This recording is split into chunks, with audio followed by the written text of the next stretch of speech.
আমি মনে করি না যে এটা কোনো ইলেকশন ছিল।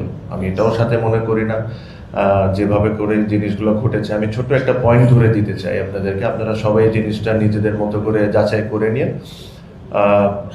কিছু কিছু কথা বলা হয়েছে, আমার কাছে মনে হয় ওগুলো একটু ক্লিয়ার করাটা ইম্পর্টেন্ট। যেরকম আমাকে যখন ভোটিং এর জন্য আমি অ্যাপ্লাই করেছিলাম, আপনারা যখন জানেন যে আমি দেশের বাইরে যাচ্ছিলাম, তো আমি ভোটিং এর জন্য অ্যাপ্লাই করেছিলাম। ওটা করে তারপরে আপনাদের বিভিন্ন মিডিয়ায় আমি দেখলাম যে আমি ভোট কাস্ট করেছি। আমি শিওর ওটা মনে হয় একটা মিসআন্ডারস্ট্যান্ডিং এর কারণে হয়েছে। এটা দেখে আমি নিজের ফেসবুক পেজে একটা স্ট্যাটাস দিই, প্লাস ইলেকশন কমিশনকে আমি একটা ইমেলও করি।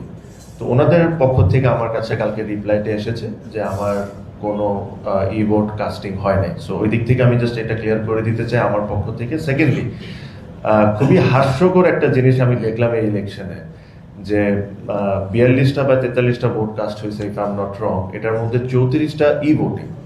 যারা ক্যান্ডিডেট, ভোটিং কেন হয়? আইদার আপনি অ্যাভেলেবেল না, আপনি সেন্টারে যেতে পারবেন না, তাই তো আপনি ভোটিং এর সুবিধাটা নেন। তো 34টা ভোটিং, আর ওই 34 জনই কিন্তু ওই দিন সেন্টারে ছিলেন। যারা 12 জন যারা ক্যান্ডিডেট, যারা ডিরেক্টর হয়েছে, প্রত্যেকটা যায় দেখেন প্রত্যেকজন ভোটিং করেছেন।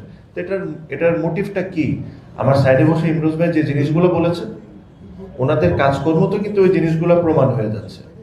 আমি এটা বুঝতে পারি না যে আপনি ভোটিং করছেন, ভোটিং করে আপনি সকাল থেকে রাত পর্যন্ত সেন্টারেই আছেন, তাহলে ভোটিং করার দরকারটা কি? ডিজিটাল বাংলাদেশ এখন ডিজিটাল বাংলাদেশ না একসাথে মিলে বাংলাদেশ, এটা হলো একটা অন্য প্রশ্ন।